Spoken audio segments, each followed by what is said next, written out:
In 1903, a cycling journalist decided to attempt to boost sales through a 6-day race around France.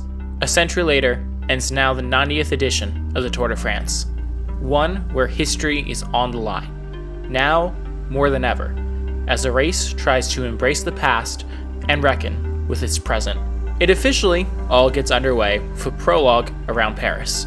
Just a few kilometers to test the riders before the real race begins, but the general classification contenders can save their stress until stage 4, where a 68-kilometer time trial awaits them, which will separate those with poor team support.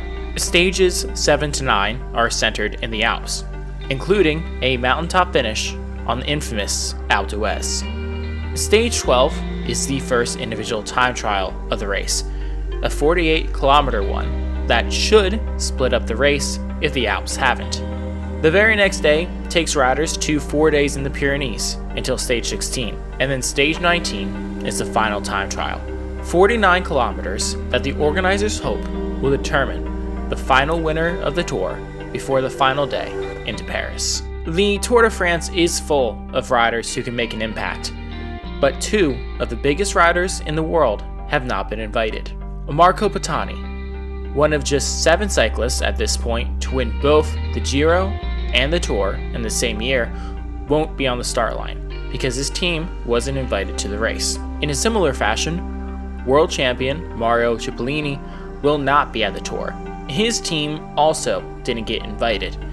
This was perhaps largely due to the fact that he historically has never finished the Tour, an act that the Tour organizers considered disrespectful, and rightfully so. With those 2 out of the way, we need to see who is here, and that first means looking at the general classification challengers. It's very easy to look at the list and assume that everyone is racing for second place, and you couldn't be faulted for it. That's because the odds-on favorite is Lance Armstrong. American, in every sense of the word, Armstrong is confident and on the verge of potentially winning the Tour de France for the 5th time, joining an elite group of just 4 other riders.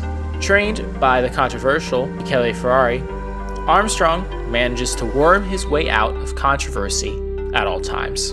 Not only is he the strongest rider in the race, he has the strongest team. The United States Postal Service team has workers stronger than some other teams' leaders, a huge advantage in the Grand Tours. While Armstrong has crashed recently in the Dauphiné, there is no reason to think he isn't still in great shape. After Armstrong, there are a lot of people that if Armstrong wasn't around, could have won the Tour before. As it stands though, the rest of these riders are looking at the podium. Sure, Gilberto Simoni from Seiko won the Giro d'Italia this year, but he will be facing fatigue. There are riders that have their own quirks that have held them back. Joseba Bolocchi, for instance, is a rider that has all the tools needed to win the Tour, but lacks almost all the instinct needed for it. Santiago Botero, meanwhile, has an incredible World Championship winning time trial ability, but is consistently inconsistent. Maybe a fellow American could push Armstrong. Levi Leipheimer rides for Rabobank and is a consistent rider who gets faster the deeper into the race he goes. But Tyler Hamilton is even better. Armstrong's former lieutenant, who now gets to lead CSC. He made history this season as the first American to ever win Liège-Bastogne-Liège, and he now aims to be the 3rd American to ever win the Tour. There are also young riders looking to make an impact. Ivan Basso and Iban Mayo, primary among them. Out of right field is also Alexander Vinokourov, who has shifted from a stage hunter to a bona fide contender, winning this year's Paris-Nice. Then there's Jan Ullrich, 1997 winner and 4-time runner-up. Were this a few years ago, we'd consider him a bona fide contender. But things have changed for the German. A knee injury sidelined him at the start of 2002.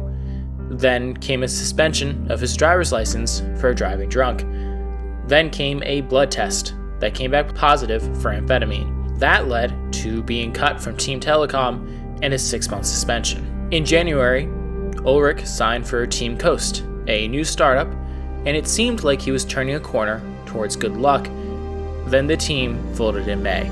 A team was cobbled together from the remnants, Team Bianchi, and Ulrich was the designated leader heading into the Tour. He has barely raced this season, and 7th at the Tour Suisse is a good performance, but it doesn't mark him as a favorite for the Tour.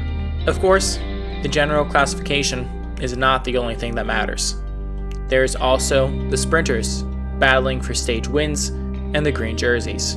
With Cipollini out of the race, it's a wide open competition. There's Alessandro Petacchi, the Italian who had a great Giro that could take up the mantle of the best Italian sprinter off the back of a solid Tour. There's also Robbie McEwen, the defending green jersey winner who also raced the Giro. He'll be competing against fellow countryman Baden Cook, racing for FDJ. The wild card of it all is Eric Zabel on Telecom. The German may be aging, but he is a 6-time green jersey winner, an absolute record, and it makes no sense to count him out. As we approached the first stage of the Tour, there is one consensus opinion shared by most non-Americans. It's too much. It's time for someone to beat Armstrong, to show him he can't dominate the Tour. In the next episode, drop seconds, painkillers, and history makers.